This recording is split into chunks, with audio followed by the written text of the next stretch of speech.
Good morning, students. Today we are going to start a new topic, and that is our system of elections. जी आपकी एक बहुत ही broad heading है, इसके अंदर कई सारे सब टॉपिक्स को हम स्टडी करेंगे। आज के इस वीडियो में हम इस हेडिंग के सारे कंटेंट को स्टडी नहीं कर पाएंगे, ओके? क्योंकि सिस्टम जो है इलेक्शन का वो काफी ब्रॉड है, तो उसको हम धीमे धीमे से वन बाय वन स्टडी करेंगे, ओके? सबसे पहले हम स्टडी करने वाले हैं टाइप्स ऑफ इलेक्शन, कि हमारे देश में इलेक्शन के टाइप्स कितने तरह के होते हैं, okay? Types of election.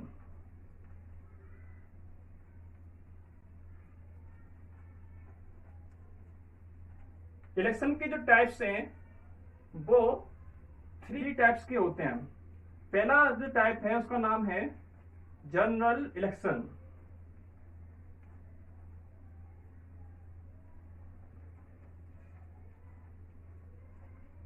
Next second जो टाइप होगा उसे हम कहते हैं mid term election, and last by election. General election को हम कहते हैं आम चुनाव,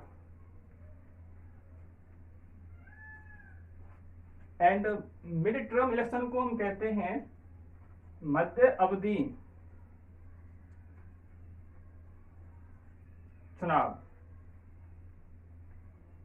एंड लास्ट वन जिसका नाम क्या है बाई इलेक्शन, इसको हम कहते हैं उप चुनाव।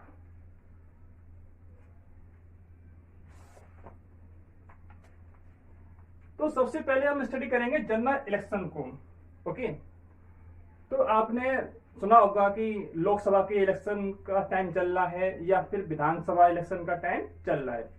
तो इसमें जो वर्ड आया लोकसभा एंड विधानसभा, इनको भी हम समझेंगे, एंड जनरल इलेक्शन क्या होता है इसको भी हम समझेंगे, ओके? यहाँ पे एक वर्ड आया लोकसभा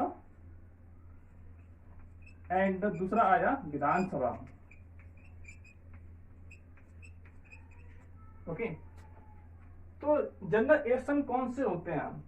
ऐसे इलेक्शन जो लोकसभा या फिर विधानसभा के पूरे टाइम खत्म होने के बाद में, आपको पता है कि लोकसभा का जो टाइम होता है एंड विधानसभा का जो टाइम होता है वो 5 इयर्स होता है, ठीक है? 5 इयर्स के बाद में ये डिसॉल्व हो जाते हैं, ओके?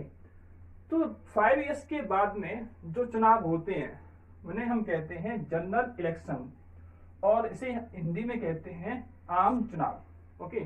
इसको और डिस्कस करते हैं। लोकसभा के लिए जो कोई कैंडिडेट इलेक्ट हुआ, कोई कैंडिडेट लोकसभा के लिए इलेक्ट हुआ या फिर विधानसभा के लिए इलेक्ट हुआ, ओके? तो उसका जो टीनर होता है, टीनर मीन्स टाइम, कितने टाइम के लिए चुना गया था वो 5 इयर्स के लिए। तो 5 इयर्स के बाद में उसका जो टाइम था वो समाप्त हो जाएगा, ठीक है? इसी तरह से जितने लोग थे लोकसभा के अंदर, जितने चुने गए थे लोकसभा के अंदर, सबका टाइम समाप्त हो जाएगा, ठीक है? तो उसके बाद क्या होगा, इलेक्शन होंगे। इलेक्शन होने के बाद में फिर से नए सिरे से लोग इलेक्ट होके इसके अंदर आएंगे। तो ऐसा इलेक्शन जो हर 5 इयर्स के बाद में कराए जाते हैं, और तब कराए जाते हैं जब लोकसभा एंड विधानसभा का टाइम समाप्त हो जाता है, ऐसे इलेक्शन को हम कहते हैं जनरल इलेक्शन, ओके? अब बात करते हैं मिड टर्म इलेक्शंस। तो इसमें लिखा हुआ है मध्य अवधि चुनाव, यानी कि ऐसे चुनाव जो 5 इयर्स पूरे नहीं हुए, लोकसभा एंड विधानसभा के अभी 5 इयर्स पूरे नहीं हुए, लेकिन वो लोकसभा जो थी डिसॉल्व हो गई। कभी कभी ऐसा भी होता है कि लोकसभा को या फिर विधानसभा को 5 इयर्स से पहले ही डिसॉल्व कर देते हैं, यानी कि समाप्त तो हो जाती है, लेकिन अभी 5 इयर्स पूरे नहीं हुए और बीच में ही वो डिसॉल्व हो गई। तो क्या करेंगे, हम मिड टर्म इलेक्शन कराते हैं, ठीक है? लास्ट पॉइंट देखिए इसके अंदर बाई इलेक्शंस। बाई इलेक्शन का मतलब हुआ उपचुनाव, ठीक है? इट मीन्स ऐसे इलेक्शन जो किसी लीडर की डेथ या फिर उसके रिजाइन देने से।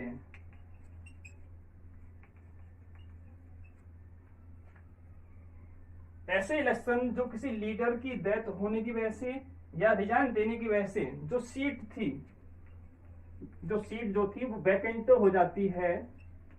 अब उस वैकेंट सीट को भरने के लिए जो इलेक्शन कराए जाते हैं उसे हम कहते हैं बाई इलेक्शन।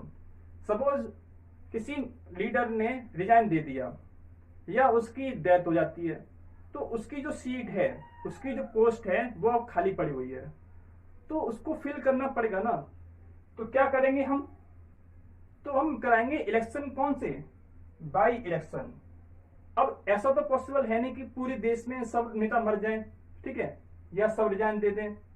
ऐसा किसी एक कॉन्स्टिट्यूएंसी के अंदर हुआ होगा, किसी एक एरिया के अंदर ऐसा हुआ होगा, तो ये इलेक्शन जो है उसी एरिया के अंदर ही कराए जाएंगे, ठीक है, ना कि पूरे देश के अंदर। जनरल इलेक्शन जो होते हैं 5 ईयर्स में कराए जाते हैं, ठीक है। 5 ईयर्स में पूरे देश में इलेक्शन होंगे, और वो किसके लिए होते हैं? लोकसभा के लिए। यानी कि लोकसभा जो है नेशनल लेवल का है, पूरे देश में इलेक्शन कराए जाएंगे, ठीक है। एंड विधानसभा जो है वो आपका स्टेट लेवल का है, ओके। तो यहाँ पर जनरल इलेक्शन जो कराए जाते हैं वो 5 ईयर्स में कराए जाते हैं, लेकिन जो आपका बाई इलेक्शन जो है वो तब कराया जाता है जब किसी लीडर की डेथ हो जाती है या किसी लीडर ने रिजाइन दे दिया था और उसकी सीट वैकेंट हो जाती है, तब ये इलेक्शन कराया जाता है।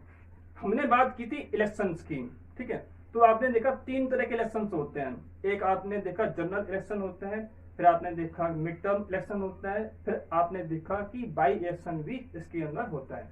आपकी जो एनसीईआरटी बुक है उसके अंदर 2 इलेक्शन का डिस्क्रिप्शन दे रखा है, एक तो जनरल इलेक्शन का एंड दूसरा बाई इलेक्शन का, ओके। अपने कॉन्स्टिट्यूशन में 2 टाइप्स के इलेक्शन होने का प्रोविजन है, और वो कौन कौन से? एक है डायरेक्ट इलेक्शन एंड सेकंड है इसके अंदर इनडायरेक्ट इलेक्शन, ठीक है। इसे हिंदी में कह सकते हैं आप प्रत्यक्ष चुनाव एंड अप्रत्यक्ष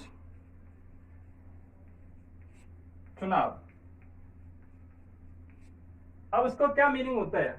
ऐसे इलेक्शन जिसमें पीपल डायरेक्ट वोट देते हैं और अपने लीडर को चूज करते हैं। जैसे लोकसभा इलेक्शन के अंदर, लोकसभा के इलेक्शन के अंदर जनता डायरेक्टली वोट देती है और अपने रिप्रेजेंटेटिव को चूज करती है। इसी तरह से स्टेट लेजिस्लेटिव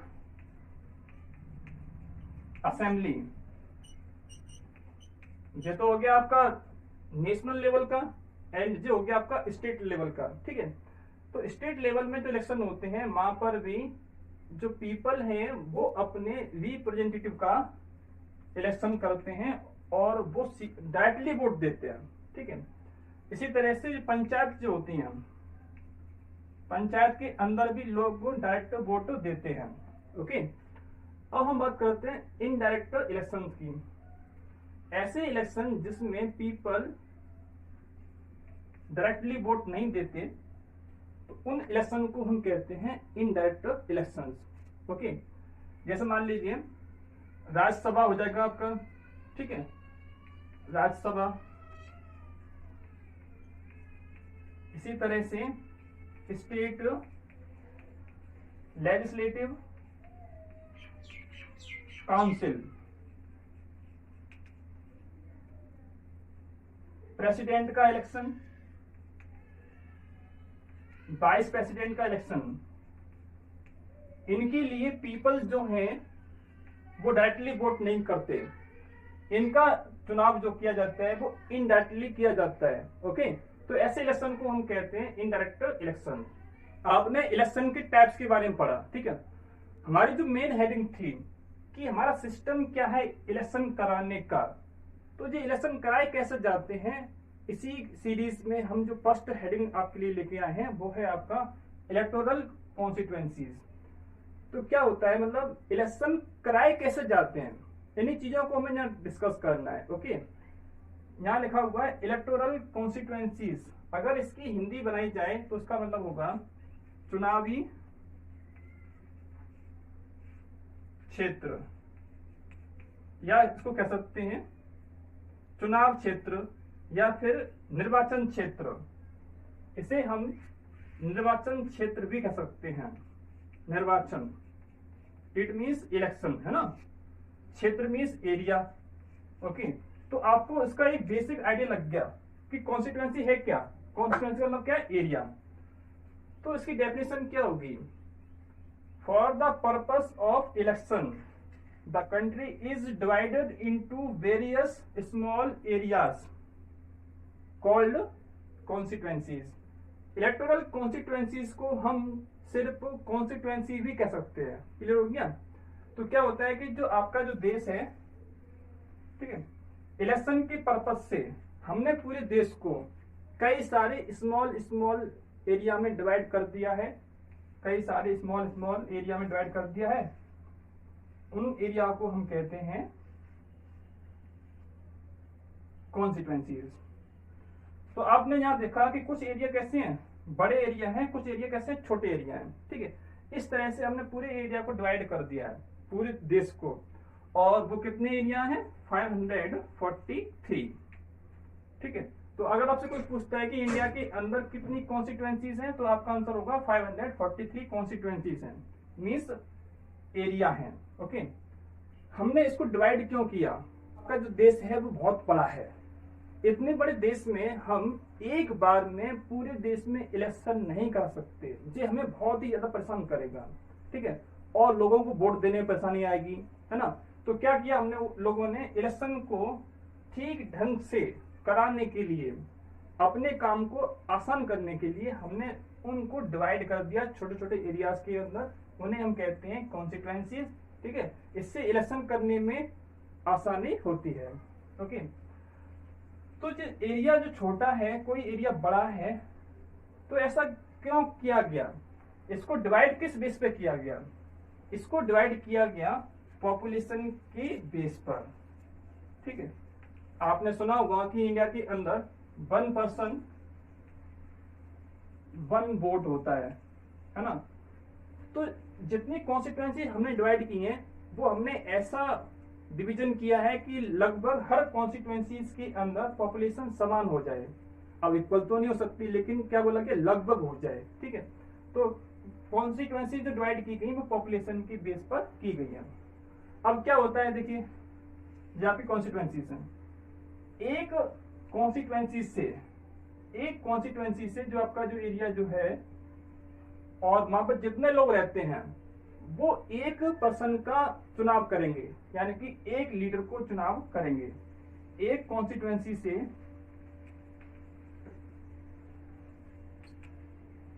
एक लीडर का चुनाव किया जाएगा।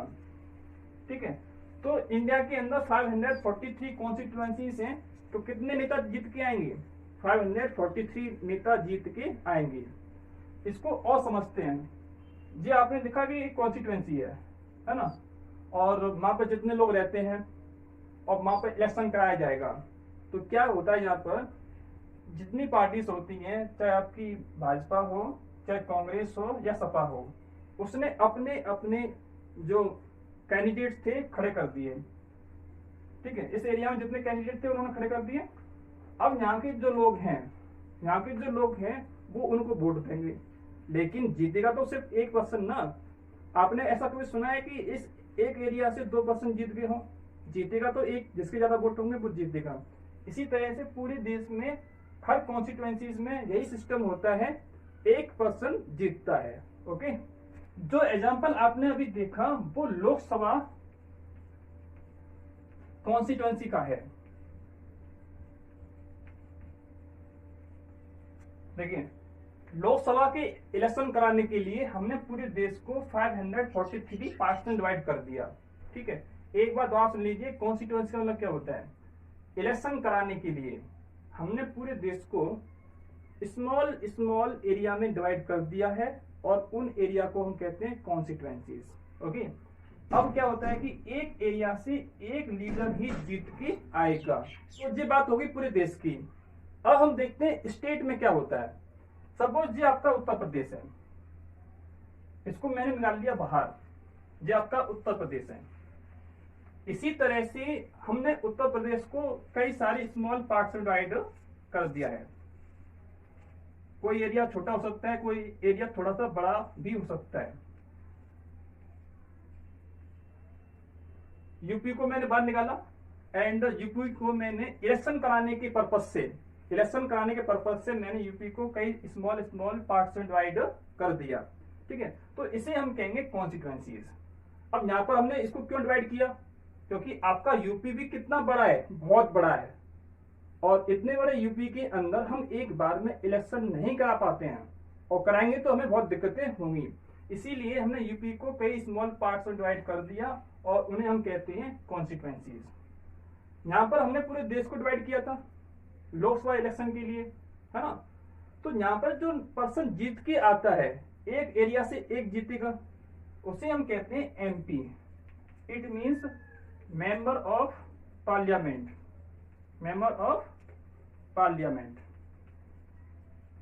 सांसद सुना होगा आपने। ओके, इसी तरह से हम बात की यूपी की। यूपी को हमने डिवाइड कर दिया स्मॉल पार्ट्स में, उसे हमने बोला कॉन्स्टिट्यूएंसीज। अब इस एक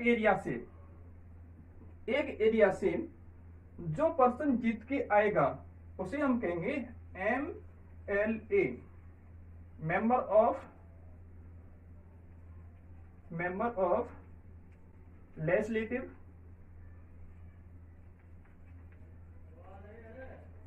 असेंबली। ओके, अब आपने देखा देश को डिवाइड किया था हमने, फिर हमने डिवाइड कर दिया स्टेट को।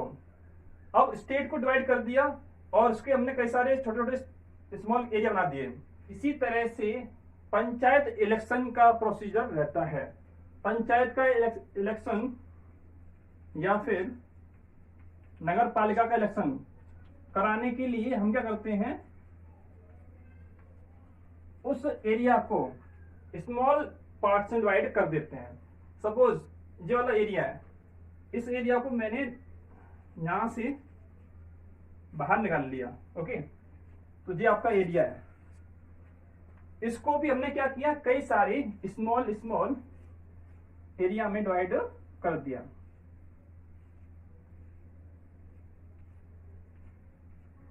क्यों किया, सिंपल सा लॉजिक है, ताकि हम इलेक्शन को ठीक ढंग से करा सकें, है ना। तो यहां पर जो एरिया डिवाइड किया गया पंचायत लेवल पर, उसे हम कहते हैं वार्ड। आपने सुना होगा, अपने गांव के एरिया में से सुना होगा। ठीक है, तो आपने देखा पूरे देश को हमने डिवाइड किया था। क्यों किया था, ताकि हम इलेक्शन को ठीक से करा सकें। फिर आपने देखा स्टेट को डिवाइड किया गया, स्टेट भी बहुत बड़ा है, इसको भी डिवाइड कर दिया हमने। फिर जो यहाँ पर जो एरिया जो है, ये एरिया भी अभी बहुत बड़े हैं, तो इनको हमने कई सारे छोटे छोटे पार्ट्स में डिवाइड कर दिया। जैसे मान लो गांव है ना, तो क्यों कर दिया, ताकि हम इलेक्शन को ठीक से करा सकें। इन सबको हम कहते हैं कॉन्स्टिट्यूएंसीज। ओके, कॉन्स्टिट्यूएंसीज को हम लोग सीट भी कहते हैं। देश में 543 कॉन्स्टिट्यूएंसीज हैं। इट मीन्स एक एरिया जो है लोकसभा में एक एरिया जो है वो एक सीट को रिप्रेजेंट कर रहा है। एक एरिया इक्वल टू 1 सीट, कहां पर, लोकसभा के अंदर। ठीक है, इसी तरह से दूसरा एरिया जो है वो भी एक सीट को रिप्रेजेंट कर रहा है। ओके, अगर हम कहें किसी पार्टी ने 90 सीट प्राप्त की हैं, ठीक है, इट मीन्स वो पार्टी जो है 90 जगह से 90 कॉन्स्टिट्यूएंसी से जीत कर आ रही है। अगर हम कहते हैं किसी पार्टी ने 290 सीट्स प्राप्त की हैं किसी पार्टी ने, इट मीन्स वो पार्टी जो है 290 कॉन्स्टिट्यूएंसी से जीत कर आ रही है।